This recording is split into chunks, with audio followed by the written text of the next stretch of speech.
dramatic events in New York City in the 1960s was the construction of the World Trade Center. Design and construction would take years and the efforts of thousands of people.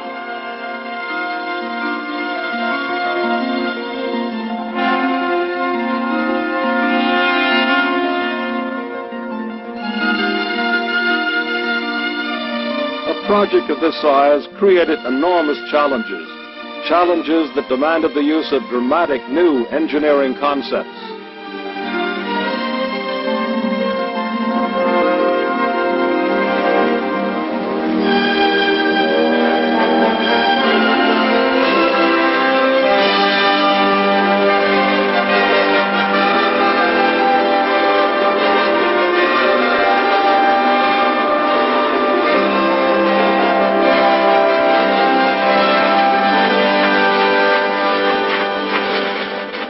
A wide variety of designs was considered. Final plans called for a complex of low-level buildings surrounding two 1,350-foot towers, the tallest ever built.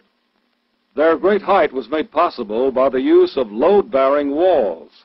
Extremely tall buildings were traditionally inefficient, since huge amounts of interior space were taken up by structural supports and elevators.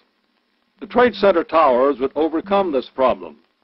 The exterior walls were designed to bear much of the weight of the towers, as well as all the wind loads. The only internal supports would be in a central core of columns. Elevators would be placed in the shafts formed by the core columns. To further conserve space, the towers would be organized into 3 zones served by express elevators. Local elevators would run within each zone. These engineering considerations determine the tower's basic design. Sheer, symmetrical walls rising without setbacks.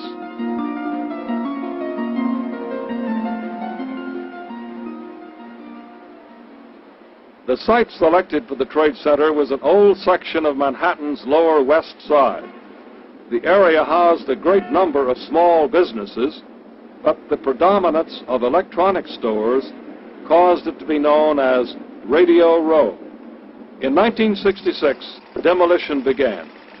In all, 164 buildings had to be torn down, and generations of power, telephone, gas, steam, and water lines had to be rerouted. The site actually consisted of waterlogged landfill, which had accumulated over 2 centuries out of old wharves and debris.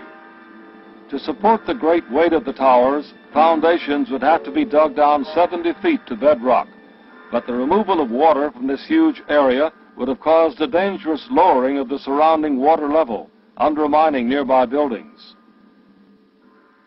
The solution was to construct an underground concrete retaining wall to surround the site.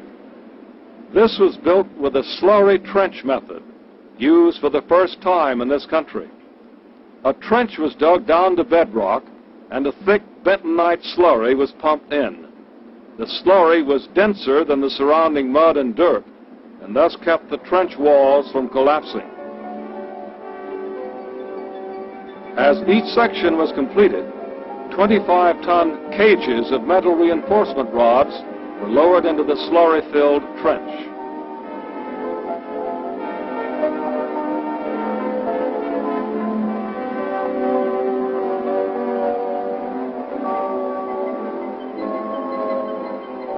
With the cage in place, concrete was poured in. Since the concrete had a greater density than the slurry was forced up out of the trench and could be used for the next section. In this way, an underground wall was built completely sealing the site. Excavation began. As each section of the slurry wall was revealed, workers drilled holes through the wall and casings were pushed through down to bedrock on the far side. Steel tendons were then inserted through these holes and socketed into bedrock, bracing the wall against external pressure.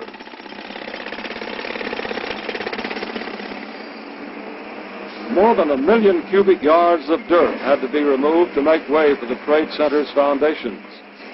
The excavated earth was placed in the Hudson River adjacent to the site to create more than 23 acres of new land which was donated to the city of New York. The site presented another major challenge.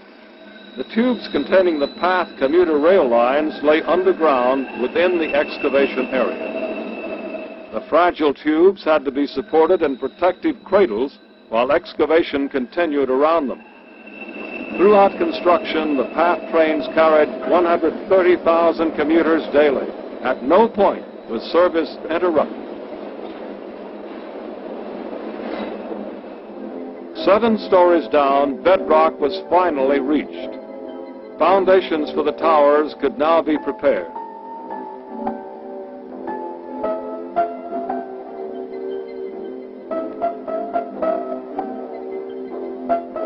Concrete footings were formed and poured into bedrock.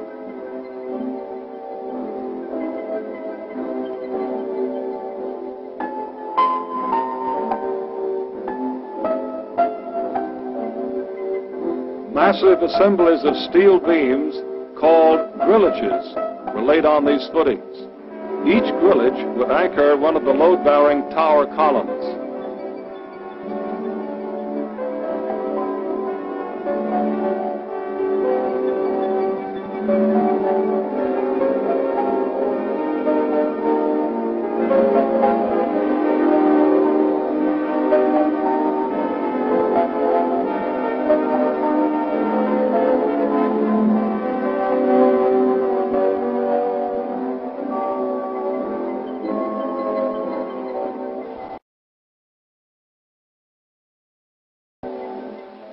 Meanwhile, orders were placed for the 200,000 tons of steel which would be needed for construction.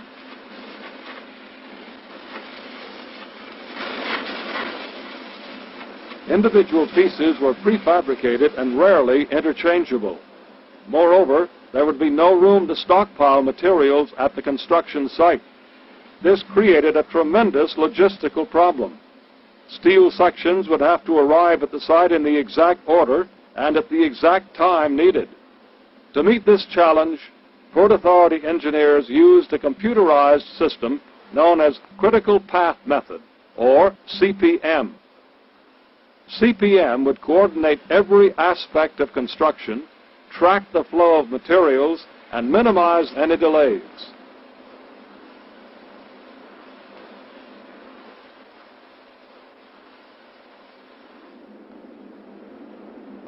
In August 1968, actual steel construction began.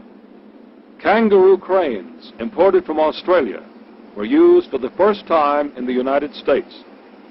The cranes were assembled on top of the core columns. Each could lift 60 tons at a time. They would be the driving force behind the tower's construction. The cranes have the ability to jack themselves up 36 feet at a jump. As the walls grew to the height of a crane, the crane would hoist itself up, a neighboring crane would swing core columns into place beneath it, and construction would continue.